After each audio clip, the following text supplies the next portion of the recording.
which is a sister title to Med-Tex Innovation Expo. I'm going to be moderator up until about 12 o'clock. And just let's get started. Our first speaker of the day is Grace Russell, who is Molecular Hydrogen Advisor and Researcher at Water Fuel Engineering.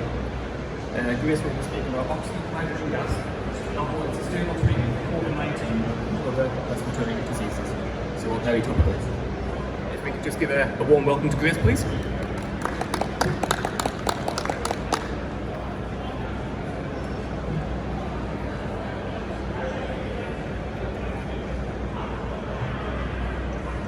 Good morning everyone, can you hear me okay? Fantastic. Well, thank you all for coming today. My name is Grace Russell, and as Reece just said, I'm a PhD researcher at the University of the West of England in Bristol, where I've been studying the effects of hydrogen inhalation therapies and hydrogen-rich water for the past 4 years. I'm here today on behalf of Water Fuel Engineering, who generously sponsor our research, to introduce you to the new Hydro Vitality water electrolyser and to explain a little bit about the benefits of molecular hydrogen therapies for health and fitness. To give you a little bit of background, Water Fuel Engineering was founded in 2013 with a focus on developing autonomous electrolysers for the efficient production of oxyhydrogen gas. We're now members of the European Clean Hydrogen Alliance, the Association of British Health Technology Industries, and the Made in Britain Group. In recognition of the unique structure and design of the technology created by Water Fuel Engineering, patents have been registered in both the United Kingdom and the United States, with utility models being registered in the European Union.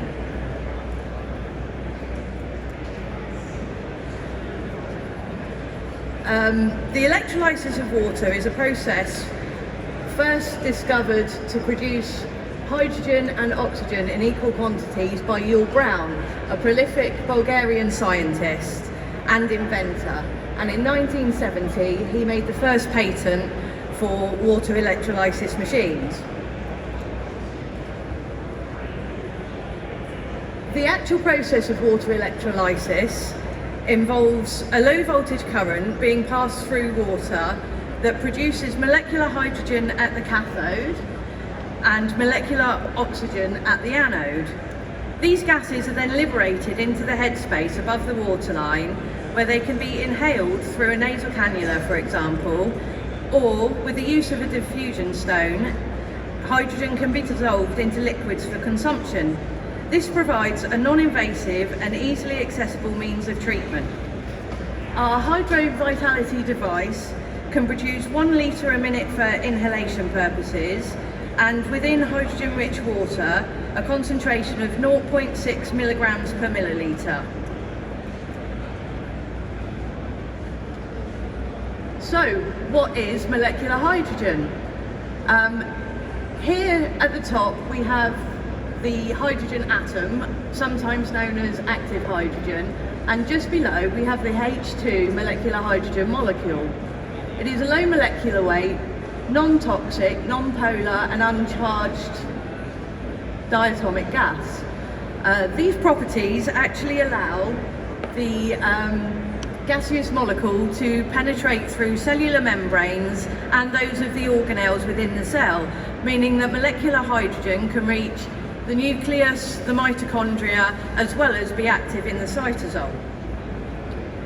Electrolysis of hydrogen was first demonstrated in 1789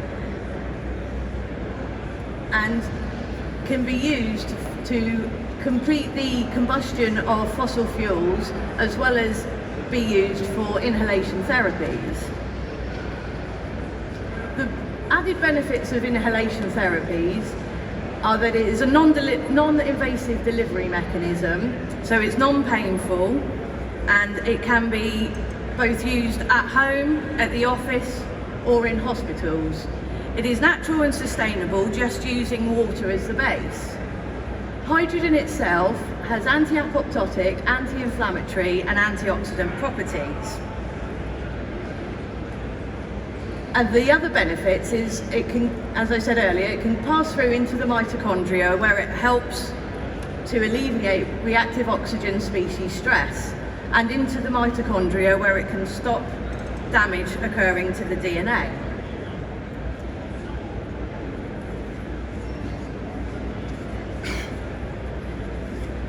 Now, as I mentioned, it's anti-apoptotic, which means that it can stop cell death.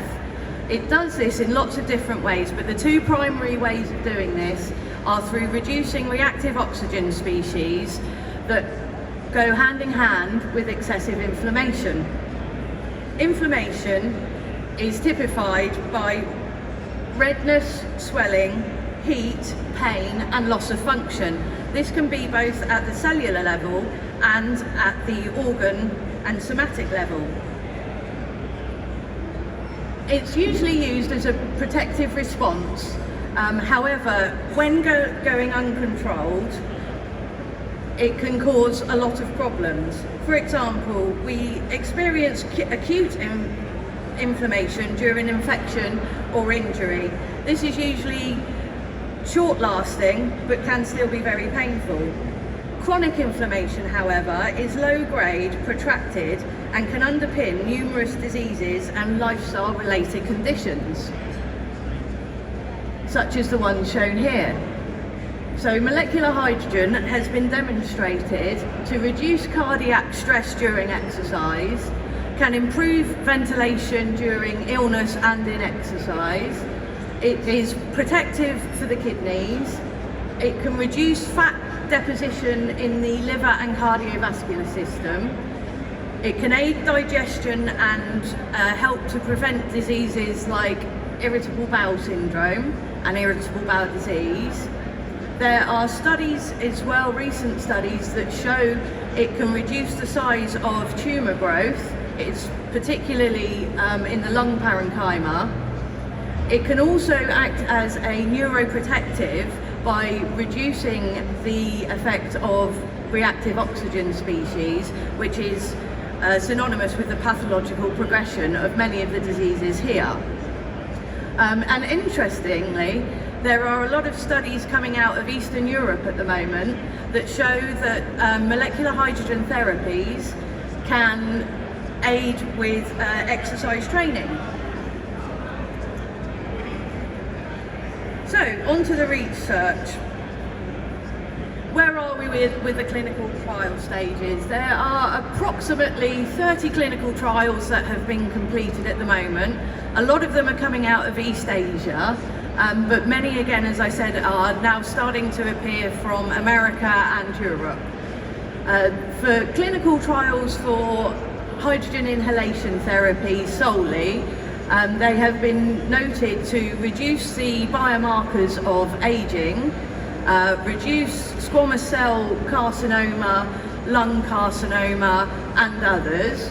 As we just mentioned, it can also reduce the reactive oxygen species for the pathological progression of Alzheimer's and Parkinson's disease. There are also early studies that show a reduction in the levels of fat deposition in the liver. And many now are starting to focus on metabolic disease. Oxyhydrogen itself has a few less trials as it is a newer technology.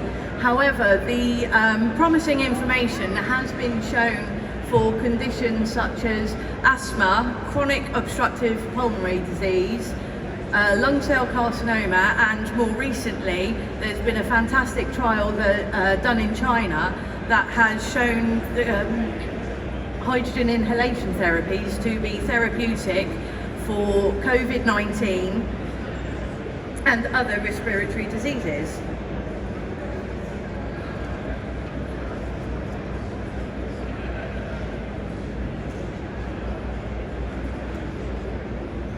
So we move on to a little bit of individual information here. So anti-aging, oxyhydrogen therapy and hydrogen inhalation therapies have been noted to reduce the damage done to DNA by reactive oxygen. This has been denoted in animals as well as humans. Increases in the cofactor NAD+ are also noted, And this is interesting because reduction of NAD throughout our lifetimes is a key driver of the aging process.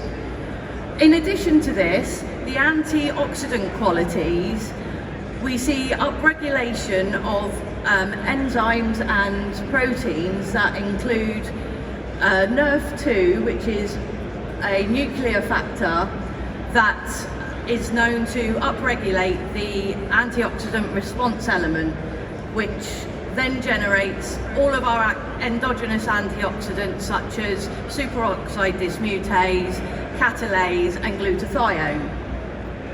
In addition to this, hydrogen inhalation therapies have been shown to upregulate sirtuins, another key regulator of aging, and they also can enhance production and activity of telomerase, which is a very important protein that helps to extend the shoe caps that sit on the end of our chromosomes.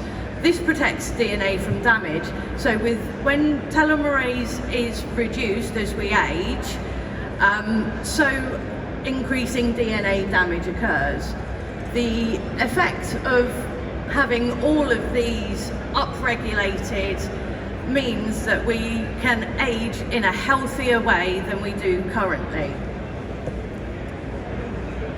And cancer itself can be indicative of age. It is related as a disease, and it is aimed to, or it is thought that 1 in 2 of us will catch cancer at some time in our life. So the fact that hydrogen inhalation therapies can help to ameliorate such a widespread and chronic disease is good news. A recent study that again came out of China has shown that for many patients with many cancers, hydrogen inhalation therapies can reduce not only the biomarkers of disease such as alpha fetoprotein, but it can also reduce tumour size itself. In a real-world survey of 85 patients, 42% of them reported improved quality of life, with 57% of that being in stage 3 carcinoma. Inhalation therapies themselves are very, very simple. You can just sit at home or at hospital, wherever you may be, and inhale the gases through a nasal cannula. So therefore there is no risk of any further harm to be done. And it's well worth looking at the reference here, because this explains in very, very good detail that it is not only lung cancer that can be reduced with hydrogen inhalation, it is also bowel cancer and squamous cell carcinoma, and there are others in there as well. So I was just mentioning about lung carcinoma. Another very, very prominent problem we have in society today are respiratory conditions. These can range from asthma, chronic obstructive pulmonary disorder, cystic fibrosis and infection, as we all know with COVID-19. Here we've done a very good study that shows hydrogen inhalation can actually affect the basic parameters of lung disease. It can reduce the acute respiratory distress syndrome and therefore ameliorate the multiple organ failure that occurs with such diseases as COVID-19. You might want to know how it works. Well, as we inhale the hydrogen, as I said, it is able to penetrate through every cellular membrane and therefore can reach the most important fundamental parts of the cell. When it actually gets into the cell, it can ameliorate the reactive oxygen species, particularly the hydroxyl radical and peroxynitrate that are known for lipid peroxidation and reactive oxygen cascades. A lot of these are generated through white blood cells when they degranulate as an attack on the infective organism.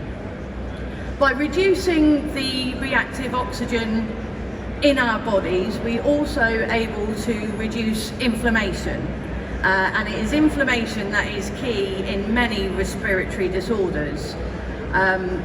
Excess inflammation can cause type 2 cell hyperplasia, hyaline production and fibrosis.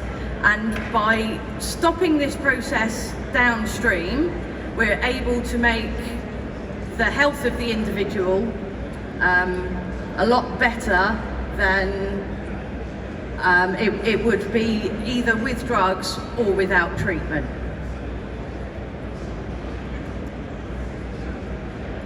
Hydrogen inhalation therapies for metabolic and cardiovascular disease.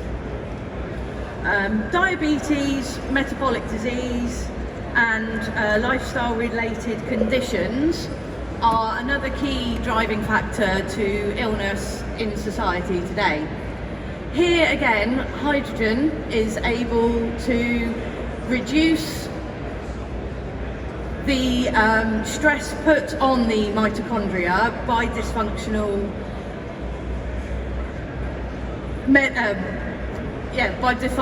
metabolic cascades, therefore aiding the mitochondria to produce adenosine triphosphate, which is the key energy source of the cell.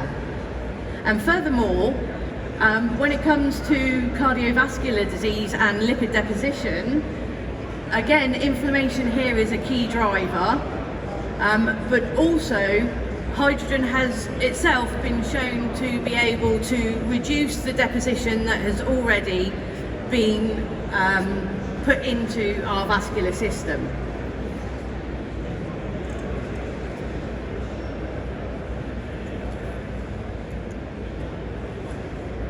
Now on to sports science, which is something that I hope interests a lot of people here. Most of the reports you see here are coming from either the US or the European Union in Slovakia. And they have been studying the effect of hydrogen therapies for numerous conditions, but for the past 5 to 10 years have been focusing on sports science itself. As I mentioned briefly earlier, that hydrogen can help the mitochondria to stay healthy, to produce the ATP needed for cellular processes. Well, with sports science, as we exercise, we use up the capacity of the mitochondria, and then we force our metabolic cascade to go into anaerobic respiration. This produces lactate as a response. Lactate accumulation can cause cramps, fatigue and soreness after exercise. So when hydrogen goes into the mitochondria and helps it to work correctly, we can reduce the post-exercise lactate response and reduce cramp, reduce fatigue and recover easier. There are also significant decreases in respiratory rate and heart rate during exercise. The respiratory rate of Vmax can be increased, which can enhance athletic performance. And also by exercising, as we know, which is vital to our health, we are able to reduce our incidence of chronic heart disease, other metabolic diseases and cardiovascular distress. So, thank you very much for my short presentation today. I'd like to thank firstly Angel and Alexander from Water Fuel Engineering for coming up with the technology that is going to enable us to live healthier and happier lives. I'd also like to thank my supervisors at the University of the West of Bristol, Professor John Hancock, Adam Thomas and Joel Alangiami. I've been Grace Russell. Can I take any questions? Hi, yeah?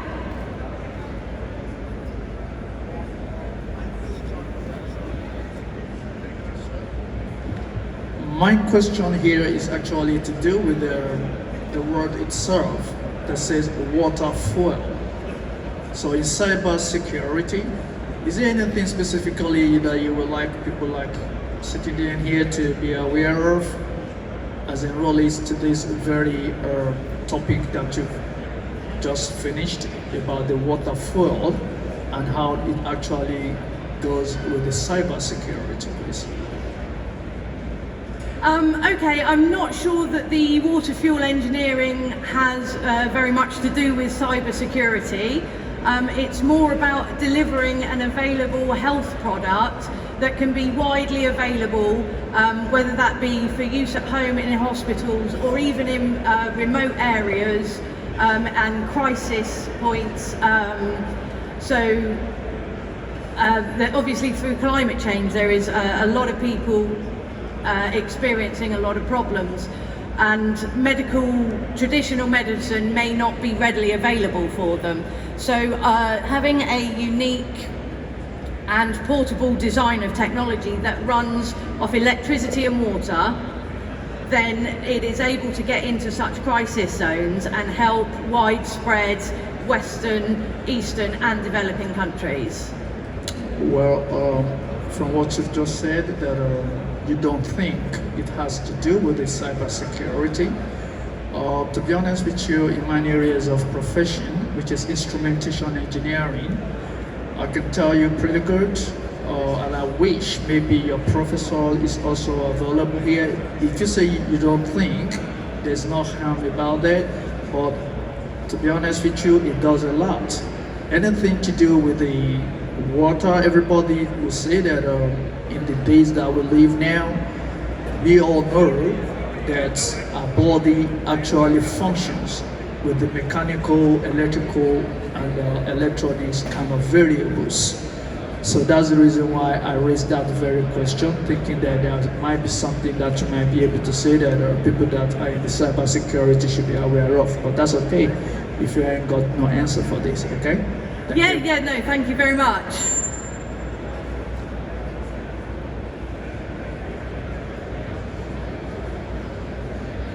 Hi. My question was to do with the oxyhydrogen therapy, whether it's been trialed with neonatal patients, or what kind of clinical applications has it been implemented with? Yeah, fantastic question. The research into oxyhydrogen itself is very new. And as yet, there are literally a handful of clinical trials, so nothing on neonatal.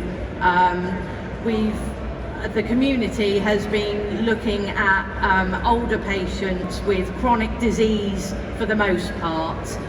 It is something that we are trying to drive forward massively, because it is a sustainable and effective technology and therapeutic, which in theory, because it is only natural gases and you cannot overdose on such gases as they just expel themselves from the body, then in theory it should be absolutely fine, but the studies do need to be done. Thank you.